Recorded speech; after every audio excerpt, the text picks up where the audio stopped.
Hello everyone, welcome to the class of FIBSc first semester. Our subject is US 01 CCHE 21, that is General Chemistry 1, Unit number 4, that is Analytical Chemistry. During previous lecture, we are discussed about analytical chemistry, classification of analysis, instrumental methods and chemical methods of analysis, and application of chemical analysis. Now, in this lecture, we are going to start our next topic, that is sampling of solid, liquid, and gases. Sampling of solid, liquid, and gases. It is useful to distinguish solid, liquid, and gases.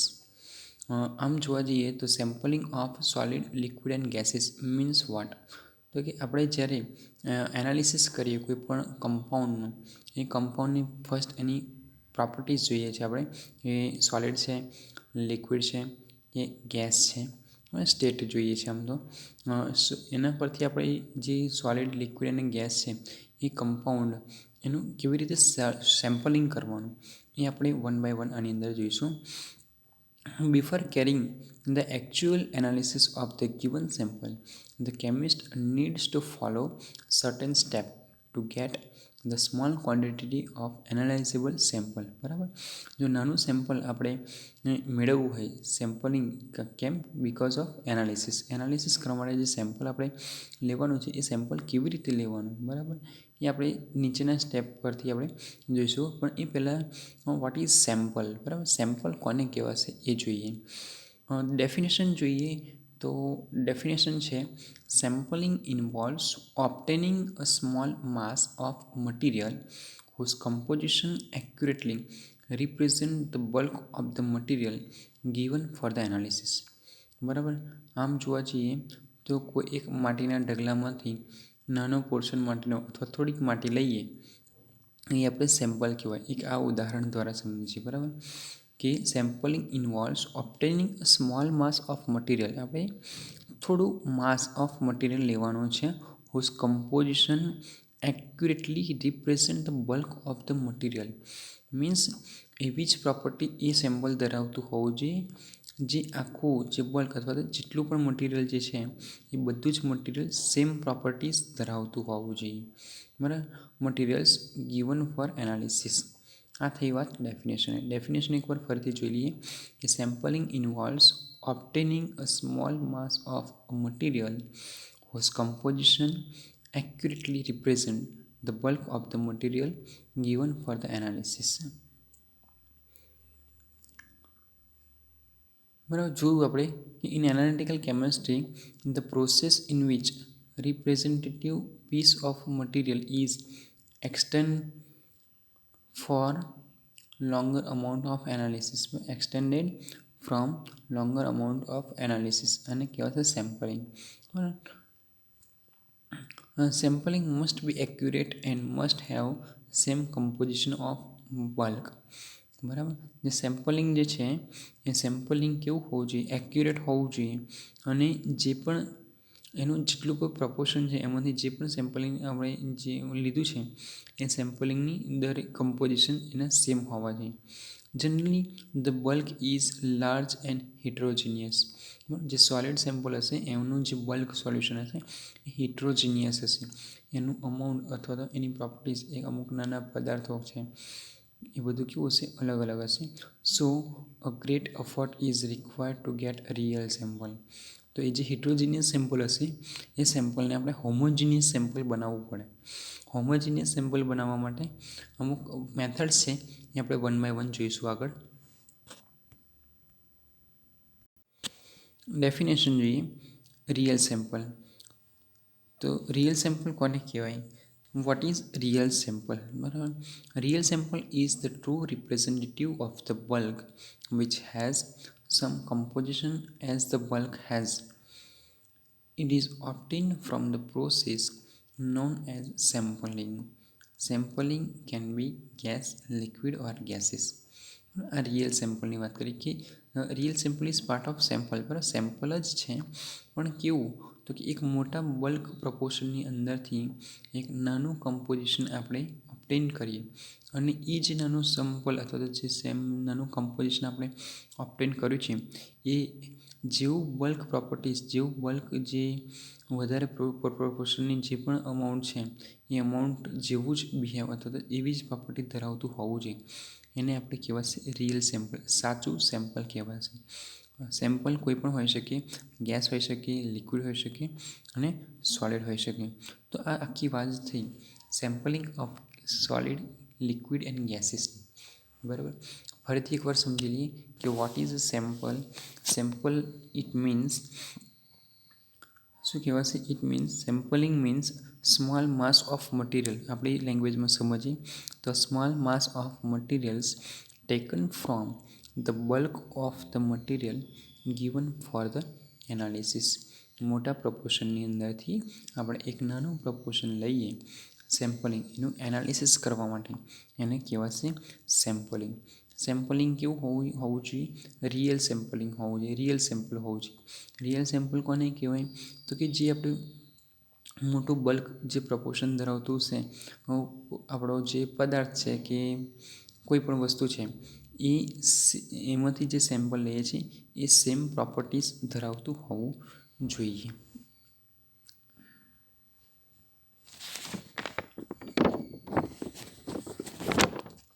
Now sampling of solid, બરાબર. હવે શું જોઈએ? One by one બધાનું sampling જોઈએ કે sampling of solids, sampling of liquid અને sampling of gases. કેવી રીતે સોલિડનું સેમ્પલિંગ કરવાનું, કેવી રીતે લિક્વિડનું સેમ્પલિંગ કરવાનું અને કેવી રીતે ગેસીસનું સેમ્પલિંગ કરવાનું for the purpose of analysis, બરાબર. ફર્સ્ટ છે when our sample is solid in nature, બરાબર. જ્યારે આપણું સેમ્પલ સોલિડ હોય in nature, it is generally heterogeneous in composition. એનું જે પણ કમ્પોઝિશન હશે એ હિટ્રોજીનિયસ હશે. When we take sample every time it gives different result because of difference in composition. જો હિટ્રોજીનિયસ કમ્પોઝિશન હશે તો એવરી ટાઈમ આપણે જેટલા પણ રિઝલ્ટ લઈશું અથવા તો જેટલી પણ વખત એનું સેમ્પલનું એનાલિસિસ કરીશું ને ત્યારે એનું રિઝલ્ટ ડિફરન્ટ આવશે because of heterogeneous composition of sample. After the sample is selected, it is crushed or ground properly to the required particle size and then it is mixed properly so that homogeneous in composition will be obtained. બરાબર. Solid sample છે એને આપણે શું કરીશું? Crush કરીએ અથવા તો તોડી નાખીએ એને, બરાબર. કોઈ મોટા પ્રપોર્શનમાંથી આપણે ધારો કે કોઈ પથ્થરનું એનાલિસિસ કરવું હોય, આપણે એઝ એ એક્ઝામ્પલ પથ્થર મોટો હોય તો એને આપણે પથ્થર કેવો છે? મોટો છે. એનું સેમ્પલિંગ કરવું હોય તો ડાયરેક્ટ તો પથ્થરનું થઈ શકે નહીં, એને ક્રશ કરવો પડે, એને પાવડર ફોર્મ કરવું પડે. એના એવરી પાર્ટિકલ્સ, દરેક પાર્ટિકલ સાઇઝ છે એ બધી કેવી સરખી કરવી જોઈએ તો એનું સેમ્પલિંગ પ્રોપર થાય, બરાબર. આ પથ્થરની વાત કરી, એમાં કોઈ પણ આપણે કોઈ કમ્પાઉન્ડ બી લઈ શકીએ કે કોઈ કમ્પાઉન્ડ છે ને કોઈ કેમિકલ કમ્પાઉન્ડ છે, સોલિડ કેમિકલ કમ્પાઉન્ડ છે, ડ્યુ ટુ એન્વાયરમેન્ટ ઇફેક્ટ, બરાબર. વાતાવરણની અસરને કારણે શું થશે? એમાં શું થશે કે વાતાવરણની અસરને કારણે એમાં ભેજ આવી જશે, બરાબર. તો ભેજના કારણે શું થશે? કોઈ પણ પદાર્થ સોલિડ થઈ જશે. હવે સોલિડ થઈ જાય તો એનું સેમ્પલિંગ પ્રોપર થાય નહીં, તો એને ફરીથી શું કરવું? ક્રશ કરવો પડે, ગ્રાઇન્ડ કરવો પડે, એને પ્રોપર પાવડર ફોર્મમાં મેળવવો પડે અને પછી જ એનું સેમ્પલિંગ થઈ શકે, બરાબર. તો છે after the sample is selected it is crushed or ground properly to the required particle size and then it is mixed properly so that homogeneous composition will be obtained, બરાબર. એટલે સોલિડને આપણે શું કરીશું? ક્રશ કરીશું અથવા ગ્રાઉન્ડ કરીશું proper, બરાબર, અને એને હોમોજીનિયસ કમ્પોઝિશનની અંદર કન્વર્ટ કરીશું.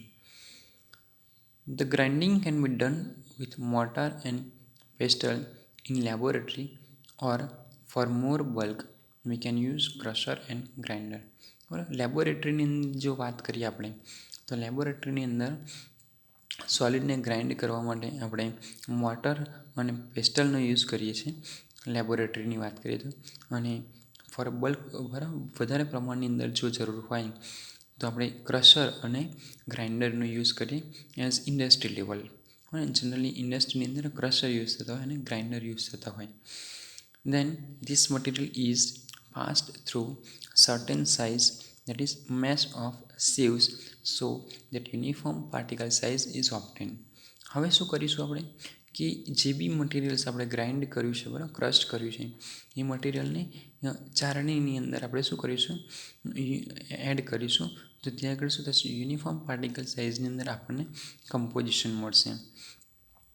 And last, one of the important methods of sampling solid sample is peeling. બરાબર, જનરલી પીલિંગ એક મેથડ છે, બરાબર. અત્યારે ઇન્ડસ્ટ્રી લેવલે આ મેથડ યુઝ થતી હોય છે for sampling of solid.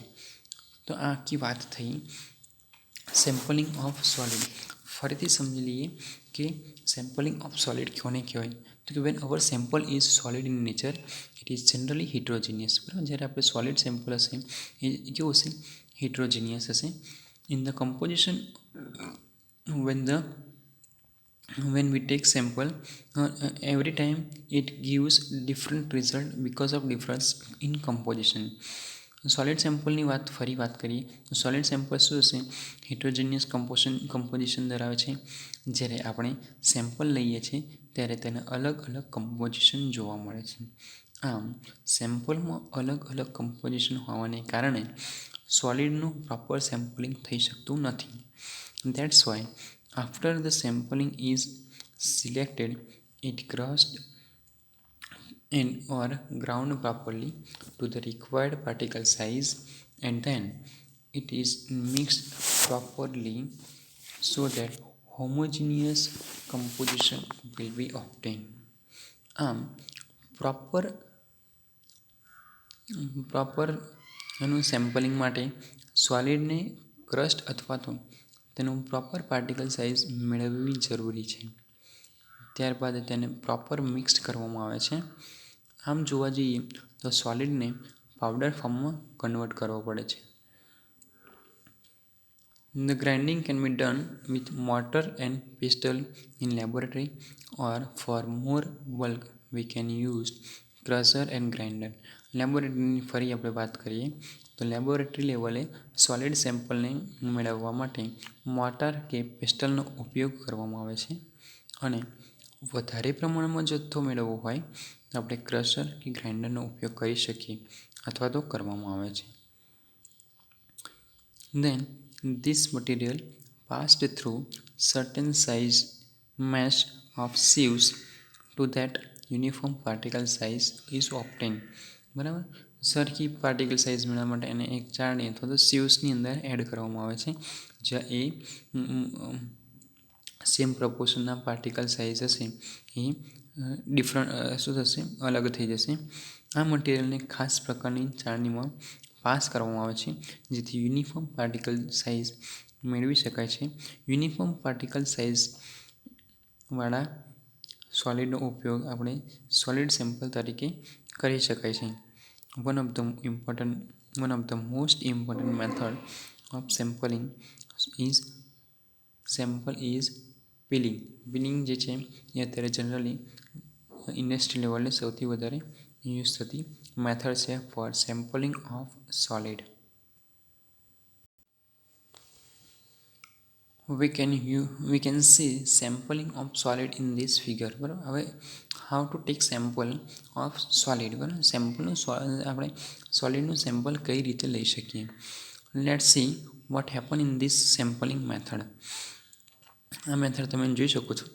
First of all make up piles of all crushed material and it is took like a cone as shown in figure. એક કોન લાઈક શું કરવાનું, આપણે મટીરિયલ લેવાનું છે, સેમ્પલ કોનું, સોલિડનું. Then make it flat, that is flattering and cone. એ cone type એને શું કરવાનું, એક જોવા જઈએ તો આડછેદ લઈએ આપણે એને આડછેદને પણ કહી શકાય. કોઈ પણ સેમ્પલનો આડછેદ લઈએ અને એને આપણે શું ટોટલ 4 ઇક્વલ પ્રપોર્શનની અંદર કટ કરવાનું આવે છે. આ ફિગરની અંદર કદાચ તમને ના પ્રોપર સમજણ પડે તો નેક્સ્ટ ફિગરની અંદર આપણને proper ખબર પડશે.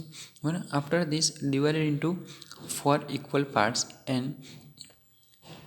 and 2 opposite parts are collected and removing 2 are discarded. બરાબર. શું કરવાનું છે કે ફર્સ્ટ આપણે એક કોન લાઇક સેમ્પલ લેવાનું છે. એમાંથી એક ફ્લેટ સાઇઝ લેવાની છે. એ જે ફ્લેટ સેમ્પલ લીધું એને 4 પ્રપોર્શનની અંદર આપણે કટ કરવાનું છે, જે તમે સેન્ટરમાં જોઈ શકો છો. તમે જનરલી પિઝાને કટ કરતા જોયા હશો. તો જે પિઝા કટ કરેલા હોય છે એ જ પ્રકારે એને શું કરવાનું, કટ કરવાનું. કટ કર્યા પછી શું કરવાનું, એના કોઈ પણ બે ઓપોઝિટ જે પાર્ટ છે એને શું કરવાના, જો the two opposite parts are collected. બરાબર. ઓપોઝિટ પાર્ટ સામસામેના પાર્ટ આપણે જે છે એ આપણે કલેક્ટ કરવાના અને બીજા જે બાજુના પાર્ટ છે બરાબર એ ડિસ્કાર્ડ કરવાના. મીન્સ આપણે એની જરૂર પડશે નહીં. Then 2 collected parts are further mixed and again piles is made. The new piles is now half in the size and this is repeated until we get the required relative size amount of sample. જ્યાં સુધી આપણને proper amount of sample ના મળે ત્યાં સુધી આપણે શું કરવાનું, આ રીતે સેમ્પલિંગ કરતું રહેવાનું. ફર્સ્ટ એક કોન લાઇક સેમ્પલ લેવાનું, એને આડછેદ પ્રમાણે કટ કરવાનું. કટ કર્યા બાદ એમાંના ટોટલ 4 પોર્શન કટ કરવાના. 4 પ્રપોર્શનની અંદર કટ કર્યા બાદ બે ઓપોઝિટ પ્રપોર્શન જે છે એ આપણે એઝ અ સેમ્પલ તરીકે લેવાના અને બાકીના જે ઓપોઝિટ પ્રપોર્શન છે એને આપણે ડિસ્કાર્ડ કરી દેવાના, એની આપણે જરૂર છે નહીં. એ જે બે પ્રપોર્શન મળે આપણે ઓપોઝિટને ફરીથી શું કરવાના, આપણે મિક્સ્ડ કરવાના અને મિક્સ્ડ કરીને જ્યાં સુધી પ્રોપર સેમ્પલિંગ ના થાય સોલિડનું ત્યાં સુધી આપણને એને આ રીતે મિક્સ્ડ કરતું રહેવાનું. આખી મેથડ થઈ આપણી સેમ્પલિંગ ઓફ સોલિડ. ફરીથી જોઈ લઈએ કે શું કરીએ. First of all make a piles of crushed material and it looks like a cone as shown in the figure. Then make it flat, that is flattering the cone. After this divided this into 4 equal parts. આપણે જોયું તેમ. And any 2 opposite parts are collected and remaining 2 are discarded. The 2 collected parts are further mixed and again piles is made. The new piles is now half in the size and this is repeated until we get the required particle size or the required reduced size of sample.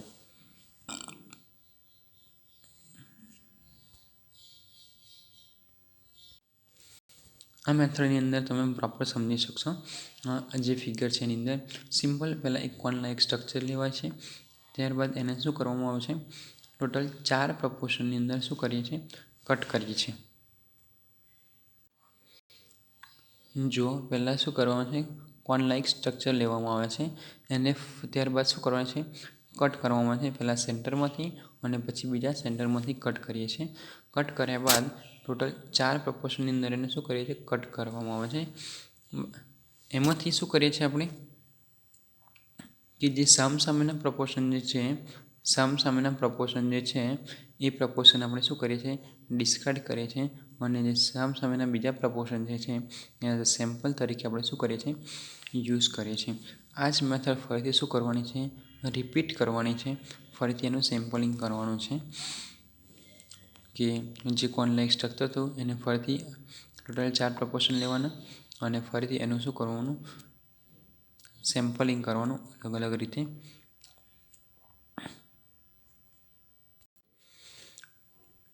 તો આ પણ જે figure છે એ sampling of સોલિડની છે. Now next is sampling of liquid. હવે જોઈએ sampling of લિક્વિડનું sampling કેવી રીતે કરવાનું. આપણે વાત તો કરી કે સોલિડનું સેમ્પલ કેવી રીતે કરવાનું. સોલિડને શું કરે છે, એક કોન લાઇક સ્ટ્રક્ચર લઈએ છીએ, એમાંથી કોઈ એક આડછેદ લઈએ છીએ. આડછેદને પણ ટોટલ 4 પોર્શનની અંદર આપણે શું કરીએ છીએ, ડિવાઈડ કરીએ છીએ. ડિવાઈડ કર્યા બાદ કોઈ પણ 2 ઓપોઝિટ ડાયરેક્શનના કોમ્પોનન્ટ લઈએ છીએ, કમ્પોઝિશન લઈએ છીએ, અને બાકીના જે 2 ઓપોઝિટ કમ્પોઝિશન છે એ ડિસ્કાર્ડ કરે છે. દેન જે ઓપોઝિટ કમ્પોઝિશન આપણે લીધું છે એને પછી ફરીથી આપણે મિક્સ્ડ કરીએ છીએ, અને મિક્સ કર્યા બાદ ફરીથી એને શું કરીએ છીએ, આપણે સેમ્પલિંગ માટે રેડી કરીએ છીએ. હવે જોઈએ sampling of liquid. If our liquid sample is homogeneous then sampling process is very easy. જો આપણું લિક્વિડ જે છે એ હોમોજીનિયસ મીન્સ એની જે અંદર જેટલો બી પ્રપોર્શન છે એ ઇક્વલ પ્રપોર્શનની અંદર ધરાવે છે, બરાબર, દરેક કોમ્પોઝિશન, અને શું કહેવાશે, હોમોજીનિયસ લિક્વિડ કહેવાશે. We can collect the required quantity of sample from anywhere from the bulk. જો હોમોજીનિયસ મિક્સર હશે તો આપણે કોઈ પણ જગ્યાએથી આપણે શું કરીએ, સેમ્પલ લઈ શકીએ. એક સિમ્પલ એક્ઝામ્પલ લઈએ આપણે. તમે જાણો છો કે એક રેતી અને પાણી, બરાબર, પાણીની અંદર આપણે જો રેતી નાખીશું, એડ કરીશું, તો શું થશે, રેતી બધી જ શું થઈ જશે, નીચે સેટલ ડાઉન થઈ જશે, બરાબર. તો એ હોમોજીનિયસ મિક્સર ના કહેવાય. એવી રીતે આપણે જો પાણીની અંદર આપણે મીઠું અથવા તો મોરસ, બરાબર, ખાંડ એડ કરીએ તો શું થશે કે પ્રોપર ઓગળી જશે, અને કોઈપણ જગ્યાએથી એનું સોલ્યુશન આપણે સેમ્પલ તરીકે લઈશું તો એ સેમ્પલ શું થશે, સેમ્પલની અંદર મોરસ અથવા તો મીઠાના અણુઓ અથવા તો એના એટમ શું હશે, પ્રેઝન્ટ હશે. તો એ વાત થઈ હોમોજીનિયસ અને હિટ્રોજીનિયસ સેમ્પલિંગ ઓફ લિક્વિડની. તો ફરીથી જોઈ લઈએ કે if the liquid sample is homogeneous then sampling process is very easy. જો લિક્વિડ સેમ્પલ જે બી હશે એ હોમોજીનિયસ હશે તો સેમ્પલિંગ પ્રોસેસ શું હશે, ઇઝી હશે, because of we collect the required quantity of sample from anywhere from the bulk, બરાબર. આપણે કોઈપણ જગ્યાએથી લિક્વિડ સેમ્પલનું સેમ્પલિંગ કરી શકીએ. For example solution in laboratory, બરાબર, કોઈ પણ સોલ્યુશન હશે લેબોરેટરીની અંદર આપણે ઇક્વલ મોલારિટીનું સોલ્યુશન હશે, બરાબર, 1 મોલર સોલ્યુશન હોય, આપણે ઇઝીલી 1 મોલર સોલ્યુશનનું સેમ્પલિંગ પ્રોપર કરી શકીએ. અથવા જુદી જુદી મોલારિટી હોય તો જુદા જુદા મોલાર પ્રમાણે કરી શકીએ. એમાં કોઈ એવું ના હોય કે અમુક સોલ્યુશનની મોલારિટી ઉપરનું સોલ્યુશન હશે એની મોલારિટી અલગ, નીચેના સોલ્યુશનની મોલારિટી અલગ, એવું ના હોય. જે તે બીકરની અંદર ભરેલું સોલ્યુશનની કેવું હશે, હોમોજીનિયસ હશે. But when the liquid sample is heterogeneous, બરાબર. હવે વાત કરીએ કે જ્યારે આપણું લિક્વિડ સેમ્પલ હશે એ હિટ્રોજીનિયસ હશે તો we need to take care two get it homogeneous, બરાબર. જો હિટ્રોજીનિયસ સેમ્પલ હશે એને હોમોજીનિયસની અંદર આપણે શું કરવું પડશે, કન્વર્ટ કરવું પડશે. કેવી રીતે, તો જોઈએ. Chemist can be simply shake the liquid sample so that it becomes homogeneous in the collect it to the required quantity, બરાબર. એને શું કરવાનું છે, એને શેક કરવાનું છે, બરાબર, હલાવવાનું છે જે તે લિક્વિડને અથવા તો જે તે સેમ્પલને. તો શું થશે, જે બી પાર્ટિકલ્સ એના નીચે બેસી ગયા હશે એ પાર્ટિકલ્સ શું થશે, પ્રોપર સોલ્યુબલ થઈ જશે. ફોર એક્ઝામ્પલ તરીકે આપણે લઈએ કે લિક્વિડ કફ સિરપ આવે છે, બરાબર. ડૉક્ટર આપણને કહે છે કે જ્યારે પણ તમે કોઈ પણ દવા લો લિક્વિડ હશે તો પ્રોપર એને શું કરવાની, હલાવવાની, બરાબર. ઇવન બોટલ પર પણ લખેલું હોય છે કે શેક વેલ બિફોર યુઝ, બરાબર. ઉપયોગ કરતાં પહેલાં એને શું કરવાનું, જે તે બોટલને બરાબર શેક કરવાની, હલાવવાની. તો એની અંદર જે પણ લિક્વિડ છે એ પ્રોપર મિક્સ થઈ જશે, means heterogeneous liquid is converted into homogeneous liquid. Homogeneous liquid convert થઈ જશે તો પ્રોપર દવા અથવા તો પ્રોપર સિરપ આપણા શરીરની અંદર જાય અને એ જે તે પ્રમાણે અસર કરે. બાકી શું થાય કે કફ સિરપ જે છે, બરાબર, એની અંદર અમુક પ્રપોર્શન પાણીનો હોય, અમુક જુદા જુદા કેમિકલ્સનો હોય, બરાબર છે. તો તમે ઉપરથી જ દવા લો તો નીચેનું જે પ્રપોર્શન હોય એ એડ ના થાય, મીન્સ એનું કોન્સન્ટ્રેશન જનરલી કેવું હોય, ઓછું થઈ જાય જે તે દવાનું, બરાબર. તો એ પ્રોપર વર્ક ના કરે અને તમે એવું ખાલી દવા વર્ક નથી કરતી, પણ એવું ના હોય, પ્રોપર એને શેક વેલ કરીને આપણે લઈએ, પ્રોપર હોમોજીનિયસ મટીરિયલ આપણે ક્રિએટ કરીએ અને પછી જો એ કપ સિરપ પીએ તો આપણને શું થશે, ઇઝીલી આપણને એનું પ્રોપર રિઝલ્ટ જોવા મળે છે. આ વાત થઈ લિક્વિડ સેમ્પલની બરાબર લિક્વિડ સેમ્પલ હિટ્રોજીનિયસ હોય તો એને શું કરવાનું ફર્સ્ટ મેથડ એવી છે કે એને પ્રોપર શેક વેલ કરવાની. નેક્સ્ટ છે analyst can also collect the sample from different sides of the bulb so that a true representative can be obtain. બરાબર જુદી જુદી જગ્યાએથી એનું જુદી જુદી જે જગ્યાએ બલ્બ પ્રોપોર્શન એનું મૂકેલું હોય એ જગ્યાએથી આપણે શું કરવાનું એનું અલગ અલગ જગ્યાએથી સેમ્પલિંગ કરવાનું આપણને પ્રોપર સેમ્પલિંગ મળે. Comparatively sampling of liquid is easy and less labour as compare to solid sample. બરાબર શું છે લિક્વિડનું સેમ્પલિંગ કરવું ઇઝી છે as compare to solid sample. બરાબર તો આ વાત થઈ આપણે શાની સેમ્પલિંગ ઓફ લિક્વિડ. ફરથી જોઈએ કે સેમ્પલિંગ ઓફ લિક્વિડ કોને કહેવાય તો કે if our liquid sample is homogeneous. જો આપણું લિક્વિડ સેમ્પલ જે છે એ હોમોજીનિયસ હશે તો ઇઝીલી શું થશે આપણે સેમ્પલિંગ કરી શકીએ. We can collect the required quantity of sample from anywhere from the bulk. બરાબર આપણે કોઈપણ જગ્યાએથી લિક્વિડનું સેમ્પલિંગ કરી શકીએ. પરંતુ જો લિક્વિડ એનું હોમોજીનિયસ હશે હિટ્રોજીનિયસ લિક્વિડ હશે તો એને શું કરવાનું કે મેથડ છે એની કઈ તો કે એને શેક વેલ કરવાનું. બરાબર પ્રોપર શેક વેલ કરીએ તો શું થશે જે બી હિટ્રોજીનિયસ લિક્વિડ છે એ હોમોજીનિયસ લિક્વિડની અંદર શું થશે કન્વર્ટ થશે. આપણે ફોર એક્ઝામ્પલ જો કફ સિરપનું કામ શું છે કે કફ મટાડવાનું. ક્યારે મટાડે બરાબર proper amount proper homogeneous liquid આપણે પીએ તો એટલે એને શું કરવાનું કે એને પ્રોપર શેક વેલ કરીને એને યુઝ કરવાનું. ડૉક્ટર એટલા માટે જ આપણે પ્રિસ્ક્રાઇબ કરતા હોય છે કે જે તે લિક્વિડ જે છે એ પ્રોપર શેક વેલ બિફોર યુઝ આપણે બોટલ પર પણ લખેલું હોય છે.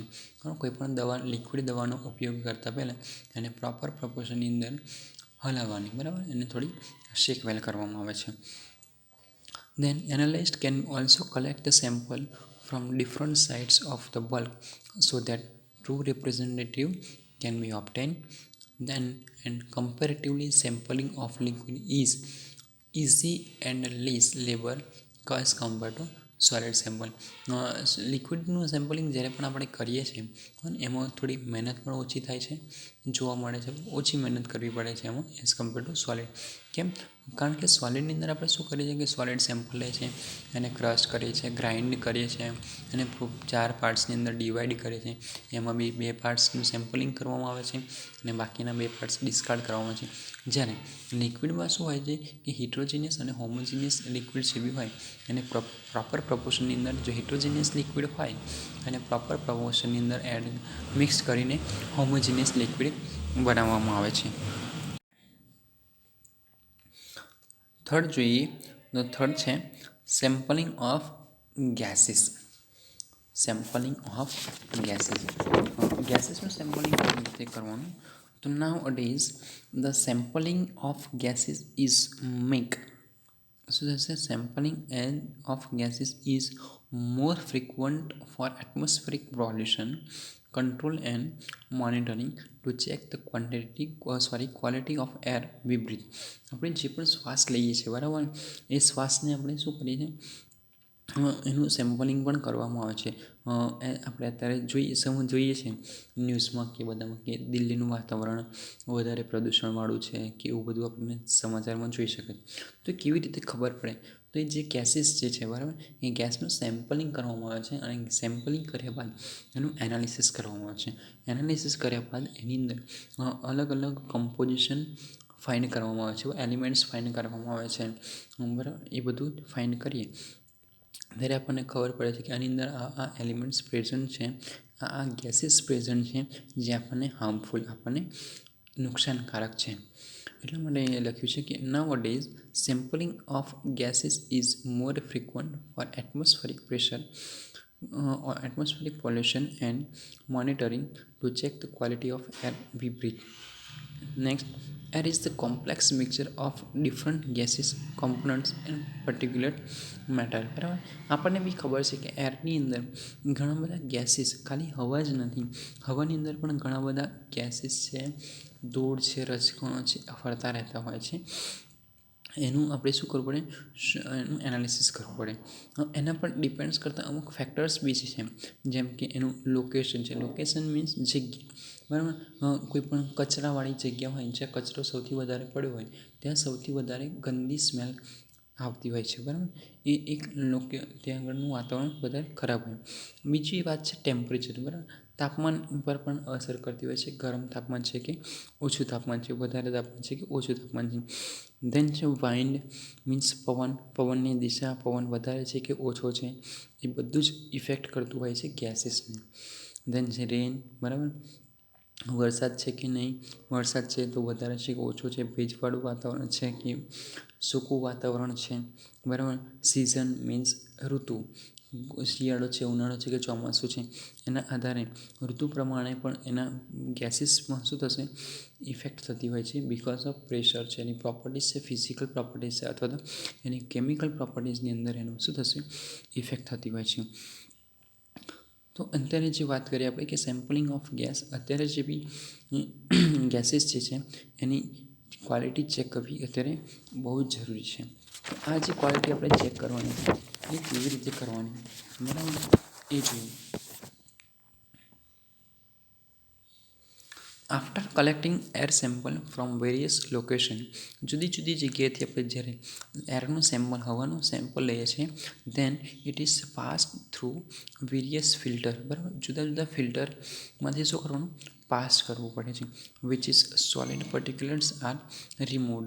ત્યાં આગળ અમુક જે એરની અંદર સોલિડ પાર્ટિકલ્સ હશે એ શું થશે, રિમૂવ થશે. સોલિડ જે બી મેટર્સ હશે એ બધે શું થશે, રિમૂવ થશે. And will not interfere in the actual analysis. Actual એનાલિસિસની અંદર એ સોલિડ જે બી પાર્ટિકલ્સ છે એ ઇન્ટરફિયર નહીં કરે. આમ તમને એવું લાગશે કે ચાલો હવામાં પણ સોલિડ પ્રપોર્શન ફરતો હોય છે, તો હા હોય, એમાં ધૂળ છે, રજકણો છે, હવામાં ઉડતા રહેતા હોય છે, એ બધા જ સોલિડ પાર્ટિક્યુલર્સ કહેવાય, બરાબર. તો ફરીથી શું કરીએ કે જ્યારે સેમ્પલિંગ ઓફ એરનું સેમ્પલિંગ કરવામાં આવે છે ત્યારે એને ફર્સ્ટ જે પણ જગ્યાએથી સેમ્પલિંગ લીધું કર્યું હોય છે એ સેમ્પલને આપણે ફર્સ્ટ અમુક ફિલ્ટર થ્રુ એને પાસ કરવામાં આવે છે, ફિલ્ટરમાંથી પાસ કરવામાં આવે છે. એ જે ફિલ્ટર હશે, ફિલ્ટર શું કરશે, ફર્સ્ટ શું કામ કરશે કે જે સોલિડ પાર્ટિક્યુલર્સ છે, સોલિડ મેટર્સ છે, એ બધું શું કરશે, રિમૂવ કરશે. એટલા માટે એ જે સોલિડ છે એ આપણને એકચ્યુઅલ એનાલિસિસમાં ઇન્ટરફિયર કરશે નહીં. Then some gases impurities can be removed by passing this sample from column containing certain solutions which will absorb the impurities and can be removed. આ જે ગેસીસ ઇમ્પ્યુરિટીઝ છે, બરાબર, એવી પણ હોય જે રિમૂવ ન થતી હોય ઇન ફિલ્ટર, બરાબર. ફિલ્ટરની અંદર રિમૂવ ના થતી, એને ફરીથી આપણે શું કરવાનું, કોલમ કન્ટેનિંગ, કોલમ ક્રોમેટોગ્રાફી તમે કદાચ સાંભળ્યું છે, એવી એક કોલમ હોય છે, એની અંદર આપણે શું કરવાનું, સર્ટન સોલ્યુશન, અમુક સોલ્યુશન સાથે એને એડ કરવામાં આવે છે, જ્યાં એ સોલ્યુશન સાથે શું થઈ જશે, ઇમ્પ્યુરિટીઝ છે એ બધી શું થશે, એબ્સોર્બ થઈ જશે, અને આપણે શું કરી શકીએ, એને રિમૂવ કરી શકીએ. ફોર એક્ઝામ્પલ અહીંયા જોઈ શકીએ, if V pass gases sample from a column containing NaOH, NaOHવાળા સોલ્યુશનની અંદર આપણે કોઈ એક ગેસીસ સોલ્યુશન આપણે એડ કરીએ છીએ, then it will be absorb, શું થશે, રિમૂવ અથવા એબ્સોર્બ અથવા તો રિમૂવ થશે. CO2 ગેસ શું થશે, રિમૂવ થશે. આ CO2 ગેસ ક્યાંથી આવ્યો, તો કે ફ્રોમ ધ ગેસીસ સેમ્પલ. જો ગેસીસ સેમ્પલની અંદર CO2 ગેસ પ્રેઝન્ટ હશે તો એ શાની અંદર કન્વર્ટ થશે ખબર છે, Na2CO3, સોડિયમ કાર્બોનેટની અંદર શું થશે, રિમૂવ એડ થશે અને એઝ અ પ્રેસિપિટેટ ફોર્મની અંદર રિમૂવ થશે. આખી વાત થઈ ગેસીસ સેમ્પલની. ગેસીસ સેમ્પલની વાત ફરીથી કરી લઈએ આપણે. તો શું છે, after collecting air sample from the various location, આપણે જુદી જુદી જગ્યાએથી જ્યારે એરનું સેમ્પલ લઈએ છીએ ત્યારે એને ફર્સ્ટ આપણે શું કરવામાં આવે છે, ફિલ્ટર થ્રુ પાસ કરવામાં આવે છે, ફિલ્ટરમાં પાસ કરવામાં આવે છે. આ જે ફિલ્ટર જે છે એ શું કરશે, સોલિડ જે પાર્ટિકલ્સ છે એ બધા રિમૂવ કરશે. પરંતુ જો આટલી પ્રોસેસ કર્યા બાદ સોલિડ પાર્ટિકલ્સ રિમૂવ થતા ન હોય તો એવા ગેસીસ સેમ્પલને શું કરીશું, આપણે ફરીથી એડ કરીશું કોલમ કન્ટેનિંગ સોલ્યુશનની અંદર, જ્યાં એ શું કરશે, એબ્સોર્બ કરશે સમ ઇમ્પ્યોરિટીઝ આપણે એક એક્ઝામ્પલ જુઓ કે આપણે NaOH કન્ટેનિંગ કોલમ હોય એની અંદર જો ગેસીસ પાસ કરીએ, ગેસીસનો સેમ્પલ પાસ કરીએ તો એ શું ફોર્મ કરશે? CO2 ગેસ જેટલો પણ હશે એ એબ્ઝોર્બ થઈ જશે અને શાની અંદર કન્વર્ટ થશે? NaOH ઇઝ કન્વર્ટેડ ઇનટુ શાની અંદર કન્વર્ટ થશે?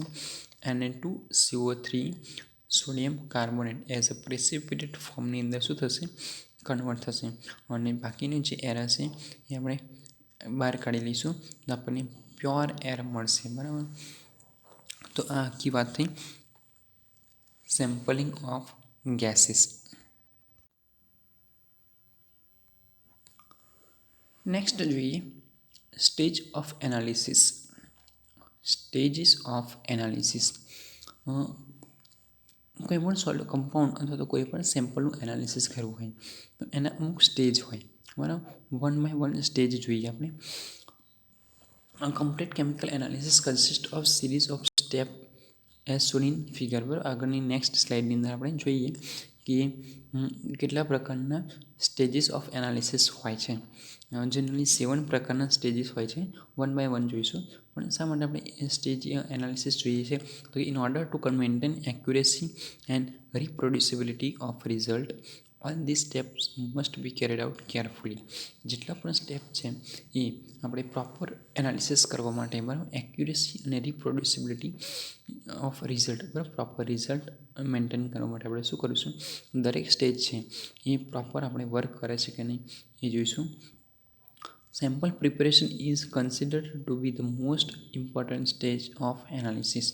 હા, સ્ટેજીસ ઓફ એનાલિસિસ પર પહોંચતા પહેલાં એના પહેલાં ફર્સ્ટ સ્ટેપ આવે છે સેમ્પલ પ્રિપેરેશન. તો એ જે સેમ્પલ કલેક્શન અથવા જે સેમ્પલ પ્રિપેરેશન સ્ટેપ જે છે એ મોસ્ટ ઇમ્પોર્ટન્ટ સ્ટેજ છે. Because of we analyse the સેમ્પલનું એનાલિસિસ કરવાનું છે. જો સેમ્પલ જ પ્રોપર નહીં હોય તો એનું એનાલિસિસ પ્રોપર થશે નહીં, તો આપણને પ્રોપર રિઝલ્ટ પણ મળશે નહીં. Then different methods depending on the nature and size of sample must be used for preparation of the sample. હમણાં આપણે જોયું, બરાબર છે, કે સેમ્પલિંગ ઓફ સોલિડની મેથડ્સ અલગ છે, સેમ્પલિંગ ઓફ લિક્વિડની મેથડ્સ અલગ છે અને સેમ્પલિંગ ઓફ ગેસીસની મેથડ્સ અલગ છે. તો depending on the nature and size of the sample, બરાબર, નેચર અને size of the sample we must use the preparation of the sample. તો જે તે પ્રમાણે, જે તે સોલિડ હોય તો સોલિડ પ્રમાણે મેથડ્સ લેવાની, લિક્વિડ હોય તો લિક્વિડ પ્રમાણેની મેથડ્સ લેવાની અને ગેસીસ હોય તો ગેસીસ પ્રમાણેની મેથડ લેવાની. And then we take sample from that composition. If the all steps are carried out without involvement of humans, બરાબર, આ બધા જ સ્ટેપ જેવી હશે, બરાબર, એ બધા જ step without involvement of humans, આપણે હ્યુમન બિંગ્સના ઇન્વોલ્વમેન્ટ વગર જો કેરીડ કરવામાં આવે તો એ જે પ્રોસેસ છે એને કેવું કહેવાશે? ઓટોમેટિક અથવા તો ફૂલ્લી ઓટોમેટિક. જ્યાં કોઈ પણ જાતનું મેન્યુઅલી વર્ક થતું નહીં હોય, બરાબર, બધું મશીનરી વર્ક થતું હોય, ઇન્સ્ટ્રુમેન્ટ બેઝડ વર્ક થતું હોય, એને શું કહેવાશે? Fully automatic. તો આ થઈ વાત સ્ટેજ ઓફ એનાલિસિસની કે કઈ કઈ આપણે વસ્તુઓ યાદ રાખવાની છે. બરાબર, ફરીથી જોઈ લઈએ કે in order to maintain accuracy and reproducibility of result all the steps must be carried out carefully. બધા સ્ટેપ આપણે જે યુઝ કરીશું, બરાબર, એ must be carried out carefully. Then sample preparation is considered to be the most important stage of analysis. જે sample collection portion જે છે એ મોસ્ટ ઇમ્પોર્ટન્ટ સ્ટેજ છે ફોર પર્પઝ ઓફ એનાલિસિસ. બરાબર, એ પ્રોપર પ્રપોર્શનની અંદર જ સેમ્પલ લેવું જોઈએ. Then different methods depending on the nature and size of the sample must be used for the preparation of the sample. જુદી જુદી મેથડ્સ જે છે સોલિડ, લિક્વિડ અને ગેસીસ માટે એ જે તે નેચર એન્ડ સાઇઝ પ્રમાણે આપણે શું કરવાનું? મેથડ્સ સિલેક્ટ કરવાની. Then if the all steps are carried out without involvement of humans, હ્યુમન્સના ઇન્વોલ્વમેન્ટ વગર મશીનરી દ્વારા વર્ક થતું હોય એવી પ્રોસેસને શું કહીશું આપણે? Fully automatic process. Now let's see stages of analysis. તો અહીંયા તમે જોઈ શકો છો, અહીંયા 7 જેટલા જે સ્ટેજીસ છે એ એનાલિસિસ માટે યુઝ કરવામાં આવે છે. 1 by 1 જોઈ લઈએ. ફર્સ્ટ છે સેમ્પલ કલેક્શન, નેક્સ્ટ છે preparation of analytical sample and sampling, then dissolution of sample, then fourth one is removal of interfering materials, fifth one is measurement of sample and control of instrumental factors, sixth one is result, and last one is seventh, that is presentation. બરાબર, આ જે છે stages of analysis, main 7 ટાઈપ્સના stages છે. ટાઈપ્સના કહેવાય પણ 7 stages છે એમ કહી શકાય. બરાબર, ફરીથી જોઈ લઈએ.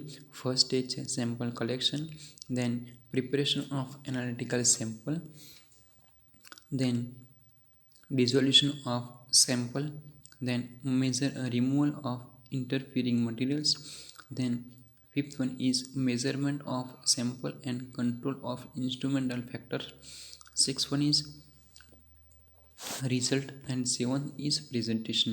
Now one by one આપણે સેમ્પલ એનાલિસિસ કરવાનું છે, એના સ્ટેજીસ જોઈએ. તો ફર્સ્ટ છે સેમ્પલ કલેક્શન. હમણાં જ આપણે વાત થઈ તેમ it is the most importance stage for the analysis of sample. બરાબર, it is based on nature and size of the sample. હમણાં જોયું તેમ કે એ કોના બેઝડ પર હોય છે, એનું નેચર સોલિડ છે, લિક્વિડ છે અથવા તો ગેસ છે, એના પર ડિપેન્ડ કરે છે, અને એની સાઇઝ પર પણ ડિપેન્ડ કરે છે. બરાબર, હોમોજીનિયસ છે કે હિટ્રોજીનિયસ છે એના પર પણ ડિપેન્ડ કરે છે. તો આપણે એવું પ્રોપર સેમ્પલ કલેક્શન કરવાનું છે. નેક્સ્ટ છે પ્રિપેરેશન ઓફ એનાલિટિકલ સેમ્પલ અથવા તો સેમ્પલિંગ.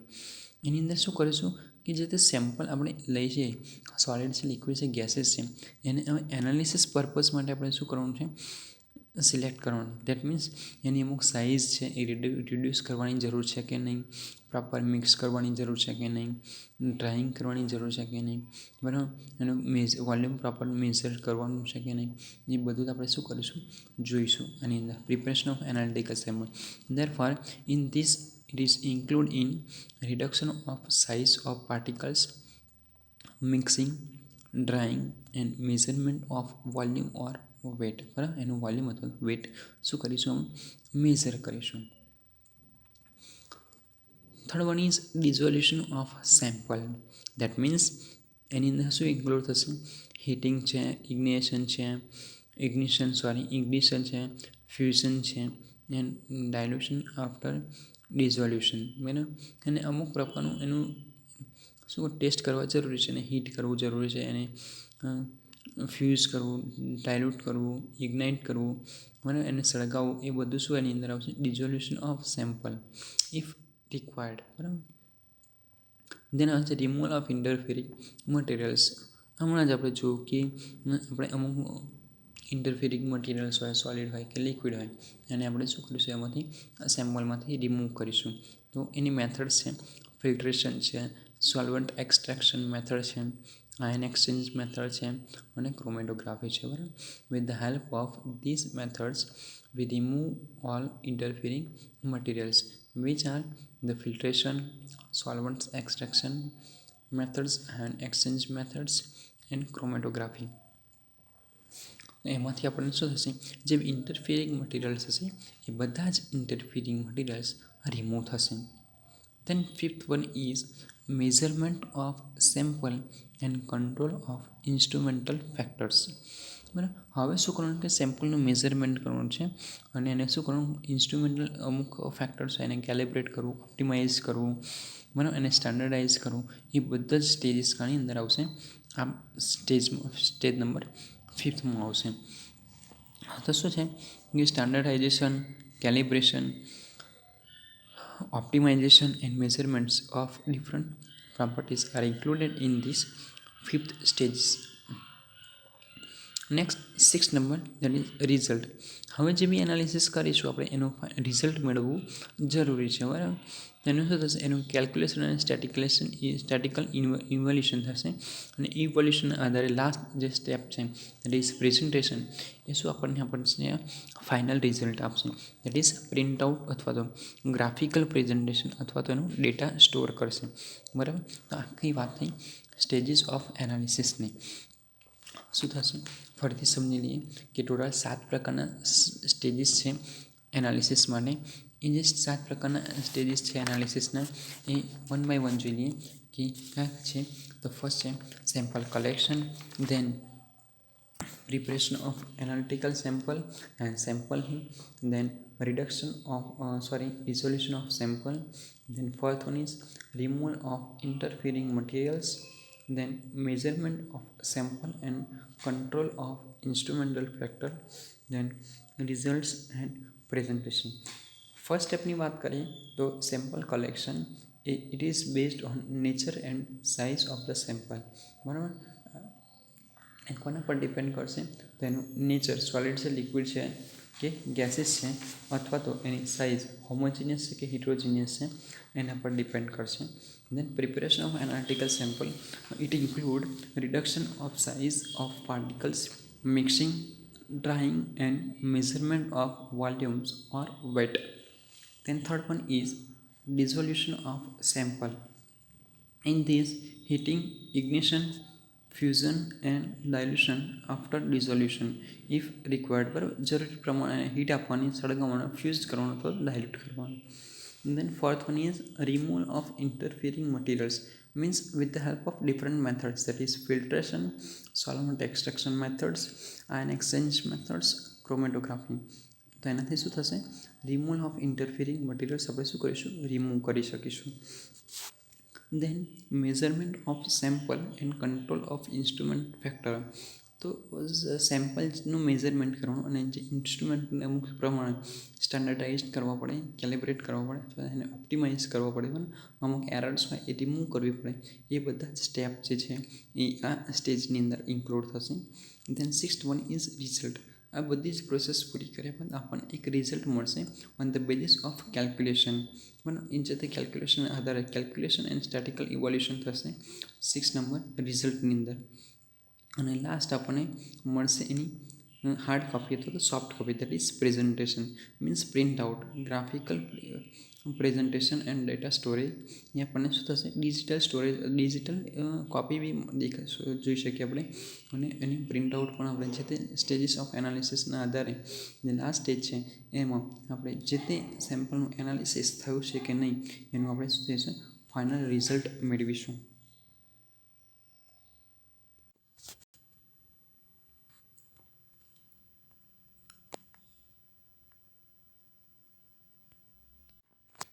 નેક્સ્ટ છે ઇન્ટરફિયરન્સ. નામ પરથી જ આપણને ખબર પડવી જોઈએ કે what is interference. Interference is શું થશે કે આપણને કોઈ પણ સેમ્પલ દરમિયાન અથવા કોઈ અમુક વસ્તુઓ ઇન્ટરફિયર કરતી હોય એને શું કહેવાશે, ઇન્ટરફિયરન્સ કહેવાશે. ને એને આપણે જનરલી કંઈક ડિસ્ટર્બન્સ કહીએ તો પણ ચાલે. જોઈએ આપણે proper definition of interference. Interference are the substance which are present in the sample and contribute the sample reading. શું કરશે, interference are the substance, એવા સબસ્ટન્સ છે which are present in સેમ્પલની અંદર પ્રેઝન્ટ રહેશે and they are contribute the sample reading. Sample રીડિંગની અંદર શું કરશે, અમુક એરર આપશે આપણને. So it is compulsory to remove it before we start our actual sample analysis. શું છે, so it is compulsory to remove it before we start our actual sample analysis. Sample analysis માટે એને interference જે બી છે એને શું કરવું પડશે, રિમૂવ કરવું પડશે. There are various prescribed analytical methods for removal of such interference from the sample. ઘણી બધી એવી મેથડ્સ છે જે ઇન્ટરફિયરન્સ રિમૂવ કરવામાં મદદરૂપ થઈ શકે છે. આપણે વન બાય વન જોઈશું. બરાબર, we can select any suitable methods according to the nature and type of interference. Some of the frequently used methods are. શું છે, જે પણ મેથડ્સ છે એમાંથી આપણે સુટેબલ મેથડ્સ સિલેક્ટ કરીશું according to the nature and type of interference. કેવી પ્રકારનું ટાઈપ્સ ઓફ ઇન્ટરફિયરન્સ છે એના આધારે. તો આ મેથડ્સ છે. પહેલી છે સિલેક્ટિવ પ્રેસિપિટેશન, ધેન માસ્કિંગ, એની પછી આવશે selective oxidation and reduction, then solvent extraction method, then ion exchange method and last આવશે ક્રોમેટોગ્રાફી. બરાબર, તો વન બાય વન આપણે જોઈ લઈએ. ફર્સ્ટ છે સિલેક્ટિવ પ્રેસિપિટેશન. સિલેક્ટિવ પ્રેસિપિટેશન કોને કહેવાય? તો કે the interfering ion can be selectively precipitated by knowing the suitable precipitating agent at the given chemical condition.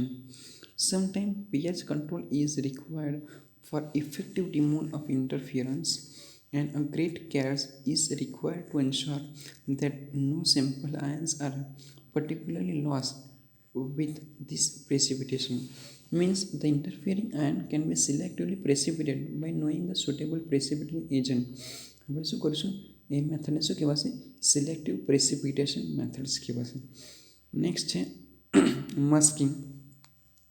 It is the process of trapping an unwanted ion from the solution by adding suitable complexing agent. આપણે અમુક suitable complex agent જે છે એને કહેવાશે ચિલેટિંગ agent. એને શું કરવાનું? Tap કરીશું and so that the ion gives precipitate and can be remove easily. ત્યાર પછી શું થશે કે જે આયન જે છે એ પ્રેસિપિટેટના ફોર્મમાં પ્રેસિપિટેટ આઉટ થઈ જશે અને it can be remove easily. આપણે ઇઝીલી એને શું કરીશું? રિમૂવ કરીશું.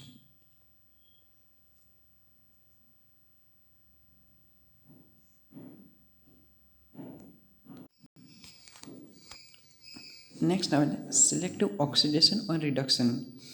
સિલેક્ટિવ ઓક્સિડેશન એન્ડ રિડક્શન, આમ તો નામ પરથી જ ખબર પડી જશે કે એની અંદર શું થશે? ઓક્સિડેશન અથવા તો રિડક્શન થતું હશે.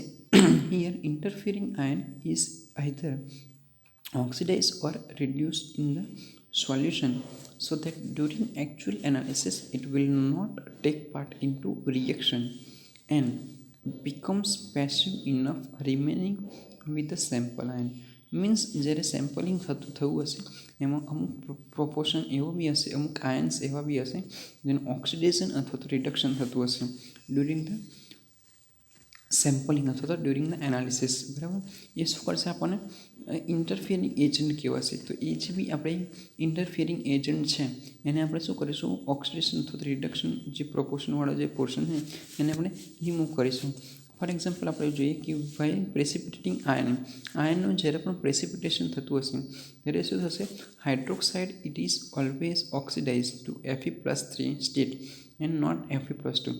એ Fe+3ની અંદર શું થશે? ડાયરેક્ટ કન્વર્ટ થઈ જશે, Fe+2ની અંદર કન્વર્ટ થશે નહીં. તો એમાં શું થશે?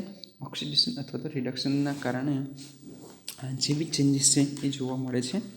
દેન છે solvent extraction method. Solvent extraction method means નામ પરથી જ ખબર પડે. સોલ્વન્ટ એક્સટ્રેક્શન મેથડ્સ, સોલ્વન્ટને આપણે શું કરવાનું છે? એક્સટ્રેક્ટ કરવાનું છે. જનરલી લિક્વિડ કમ્પોનન્ટ હશે એની અંદર આપણે યુઝ કરીશું. ઓર્ગેનિક લેયર છે કે એનું જે બી હોય બરાબર જોઈએ આપણે. It is the treatment of ion solution with immiscible organic solvent. બરાબર, શું છે? શાની અંદર યુઝ કરીશું? Treatment of ion solution with immiscible organic સોલ્વન્ટની અંદર જે બી આયન્સ હશે એને આપણે એક્સટ્રેક્ટ કરવા માટે આ મેથડ્સનો આપણે યુઝ કરીશું. So that the ion can be extracted by the organic solvent containing suitable chelating અથવા તો complexing agent can be removed. તો આ મેથડને કહેવાશે સોલ્વન્ટ એક્સટ્રેક્શન મેથડ્સ. ફરીથી જોઈ લઈએ. It is the treatment of ions solution with the immiscible organic solvent so that the ion can be extracted by the organic solvent containing suitable chelating અથવા તો complexing agent can be removed. નેક્સ્ટ આવે છે ion exchange methods.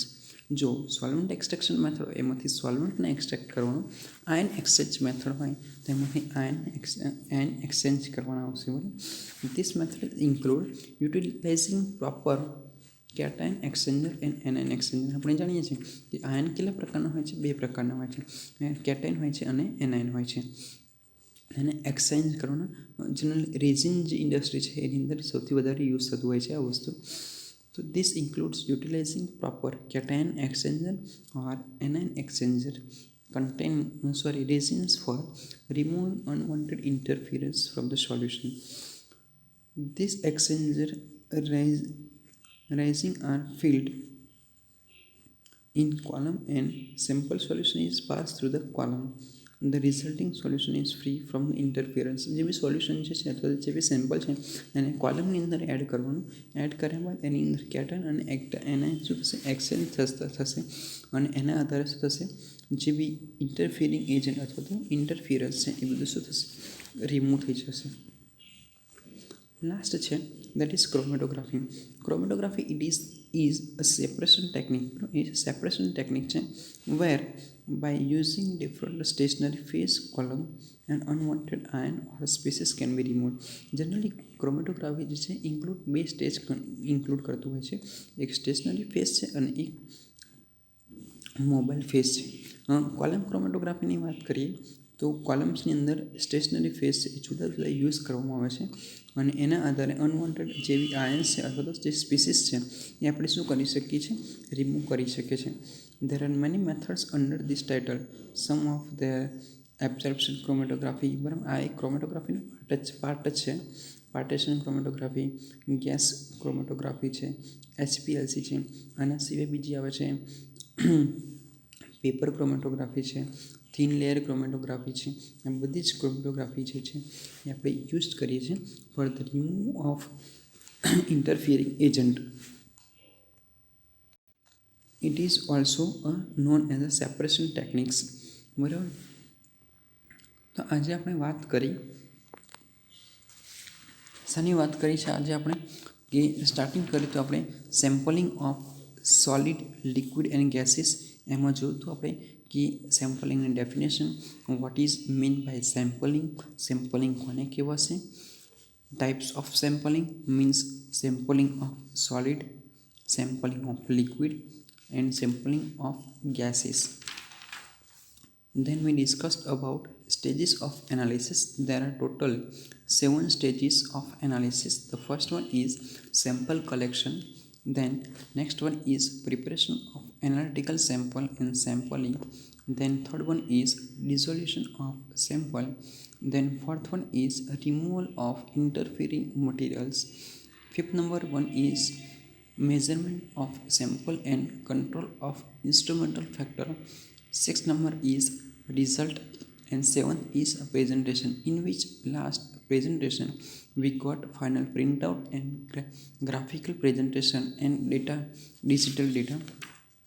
Then we discuss about interference, in which we discuss about there are total 6 methods for interfering agent.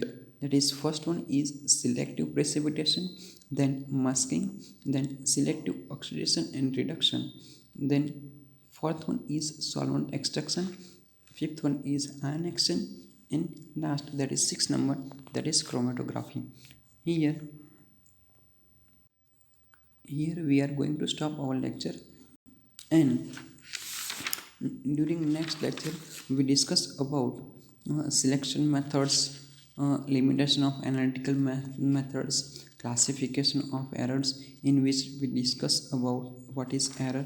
આપણે next લેક્ચરની અંદર જોઈશું કે selection methods છે, કેવી રીતે મેથડ સિલેક્ટ કરવાની છે, બરાબર, સેમ્પલિંગ માટે.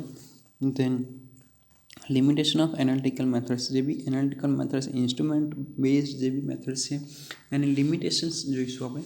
Than we discuss about error, જે બી એરર્સ આવે છે, ઇન્સ્ટ્રુમેન્ટલ એરર આવે છે કે રેન્ડમ એરર આવે છે, એ બધી એરર વિશે આપણે શું જોઈશું, નેક્સ્ટ લેક્ચરમાં જોઈશું. તો થોડી વાર ફરીથી એક વખત રિવિઝન કરી લે કે અત્યાર સુધી આપણે જે બી જોયું એ આપણે સ્ટાર્ટિંગ કર્યું તો એનાલિટિકલ કેમિસ્ટ્રીથી. એનાલિટિકલ કેમિસ્ટ્રીની અંદર આપણે ડેફિનેશન જોઈતી, એમાં ક્વોલિટેટિવ અને ક્વોન્ટિટેટિવ એનાલિસિસની ડેફિનેશન જોઈતી. ત્યારબાદ આપણે જોયું હતું ક્લાસિફિકેશન ઓફ કેમિકલ એનાલિસિસ. એની અંદર જોયું તો આપણે કે ક્લાસિફિકેશન બે પાર્ટની અંદર થાય છે. એક based on the data to be generated અને બીજું થાય છે based on the amount of sample. એની અંદર જુદી જુદી રીતે જે ક્લાસિફિકેશન થયું હતું આપણે જોયું હતું. એની પછી આવ્યું હતું instrumental methods and chemical methods of analysis. એની અંદર કેમિકલ્સ મેથડ્સ અને ઇન્સ્ટ્રુમેન્ટલ મેથડ્સનું આપણે એનાલિસિસ જોયું હતું. એમાં જ આપણે જોયું હતું કે advantages of chemical methods, limitations of chemical methods, as well as we discuss about advantages of instrumental methods and limitation of instrumental methods. thereafter we discuss about application of chemical analysis. એમાં આપણે 6 જેટલી application જોઈ હતી અને ફરીથી આપણે આ લેક્ચરની અંદર જોયું sampling of solid liquid and gases, then sampling of solid, sampling of liquid, sampling of gases, then stages of analysis. There are total 7 stages we discussed. We already discussed there 7 analysis, and last we discussed about interference. interference ની અંદર આપણે 6 જેટલી interfering materials માટે શું કરીશું, આપણે remove કરવા માટે મેથડ્સ જોઈ હતી. Now we discuss next topic, that is selection methods, limitation of analytical methods, classification of errors in next lecture. Thank you.